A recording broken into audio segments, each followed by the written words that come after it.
दिव्या बत्रा जी। राधे राधे। महाराज जी राधे राधे, आपके चरणों में कोटि कोटि नमन। महाराज जी, कहा जाता है कि अगर हमें कोई दुख देता है तो वो हमारे कर्मों की वजह से ही देता है, मगर जो कोई हमें दुख दे रहा है उसके कर्मों में वो लिखा जाता है या नहीं? अब देखो, न्यायाधीश इस विषय को ठीक से निर्णय कर सकता है।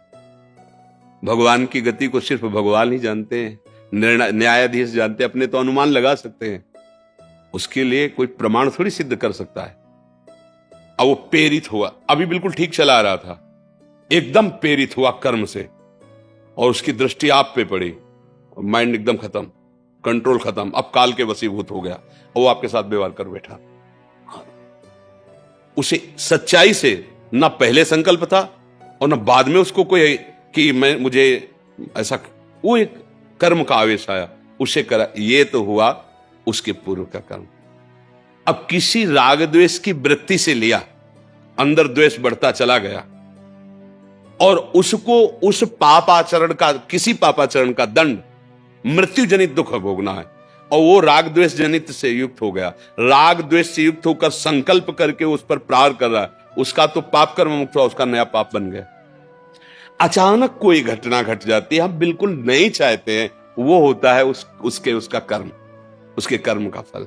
कोई हमारा सोच नहीं, कोई संकल्प नहीं, जो संकल्प करके तो उसमें उसको दंड मिलेगा और उसके पाप का समन हो जाएगा। अगर हमारा पाप नहीं कि हमें यहां से ऐसे तनिक भी, तो चाहे जितना आप संकल्प कर लो, यहां खरोच नहीं कर सकते। हमारा कर्म नहीं तो आपका किया हुआ प्रहार ऐसे हो जाएगा। वो हम जब नैष्ठिक ब्रह्मचारी थे तो गांव में प्रधानी होती ना, तो एक पूर्व प्रधान और नए प्रधान, जो नए प्रधान बनते, तो पूर्व प्रधान बड़े गंभीर स्वभाव के ऐसे थे, और जो नए प्रधान थे तो नई अवस्था के भी थे, तो उनके पास भी दुनाल थी ऐसे। तो अचानक दोनों का आमना सामना ऐसे रोड में हो गया। वो उधर से आ रहे थे, उधर से जा रहे थे, तो उनके पास राइफल रहती थी जो पूर्व प्रधान थे, और वो जीप से चलते थे, वो मोटरसाइकिल से चलते थे। मोटरसाइकिल से उन्होंने दुनाल से गोली सामने से मारी पूर्व प्रधान के, क्योंकि द्वेष बहुत बढ़ गया। तो नए प्रधान थे, उनका गोली चली नहीं।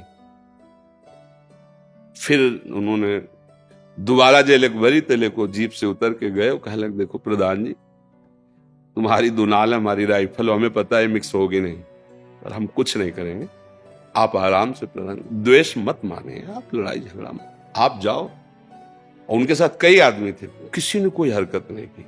उनको बहुत शर्मिंदा होना पड़ा, और वो गए और उन्होंने सोचा कि ऐसा कैसे। उसी गोली को जब अपने दरवाजे पर छूट गए, उनका द्वेष था, वो मार सकते थे, मारने का प्रयास किया, लेकिन वहां गोली नहीं चली, और वहां दरवाजे पे वही चल गई। क्या है, नहीं था खरोच लगने का, नहीं हुआ। तो इसलिए वैसे पूर्ण निर्णय करना, जैसे भीष्म जी से पूछा जाता तो यही कहते थे कि धर्मराज युधिष्ठिर धर्म के सूक्ष्म रूप को जानते हैं, धर्म की सूक्ष्म गति को समझना बड़ा कठिन है। अब कब कहां कैसा क्या सहयोग होता है तो न्यायाधीश जाने। बकाया इतना है, अगर हमारा कर्म गंदा नहीं है तो लोग लाखों हमसे द्वेष करें, हमारा बाल बांका भी नहीं कर सकते। और हमें अगर दंड भोगना है तो फिर वो कहीं ना कहीं अपना रूप रख करके आएगा और मुझे दंड देगा।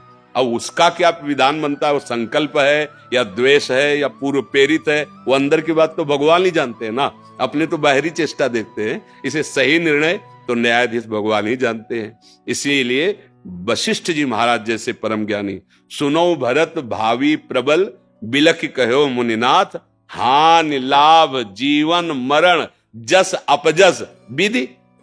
वशिष्ठ जैसे ज्ञानी कह रहे, अपने लोग तो उनकी चरण धूली है। ऐसे महाज्ञानी जिनको भगवान के गुरु पद में बैठने का सौभाग्य मिला, श्री राम जी के गुरु वशिष्ठ जी, वो कह रहे हैं, सुनो भरत भावी प्रबल, बिलख कहो मुनिनाथ, हानि लाभ जीवन मरण जस अपजस। वो सच्चा न्यायाधीश वही झलता है, अपने तो केवल अनुमान लगा सकते हैं।